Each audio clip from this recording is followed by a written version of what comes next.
Бүгін мен сені Америкаға жіберемін. Неге? Көп ақша табу үшін, стабильный американский жұмысқа орналасу үшін, өзіңді еркіндікте, бостандықта сезіну үшін, наконец-то барлығынан тәуелсіз болу үшін. Қалай жіберемін Америкаға? Ол үшін саған небәрі 4 сұрақ қоямын. Біріншісі, бұрын сен Американ визасына тапсырдың ба? Тапсырмаған болатын болсаң, өте жақсы.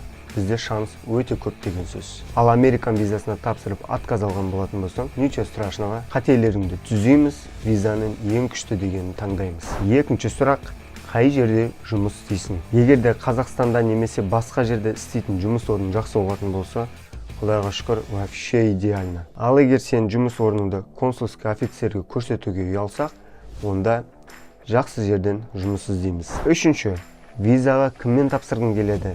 Жалғыз өзің, әлде біреумен ба? Жалғыз тапсыратын болсаң, визаның өте көптеген түрлері бар. Ал егер отбасыңмен бірге тапсыратын болсаң, онда визаның ең күшті деген таңдау қажет болады. Төртінші сұрақ, интервьюді қай тілде өткің келеді? Егер де сенің паспортың пустой болып, бірақ орыс немесе ағылшын тілінде сөйлей алатын болсаң, оның өзі жеткілікті. Біз Американ консулына не үшін бара жатқандығыңызды айтып жеткізуіміз керек болады. Осы 4 сұраққа нақты жауап жеткілікті. Саған қандай визаны рәсімдеу керек? Қанша уақытта рәсімделеді? Қанша қаражат кетеді? Виза алудың ықтималдығы қандай болатындығын білу үшін. Мен почти Американ визасынан 10 жылдық тәжірибесі бар жоғары маманмын. Және нақты сенің қалауыңды жүзеге асыруға дайынмын. Міне менің WhatsApp нөмірім, маған Америкаға кеткім келеді деп жаз.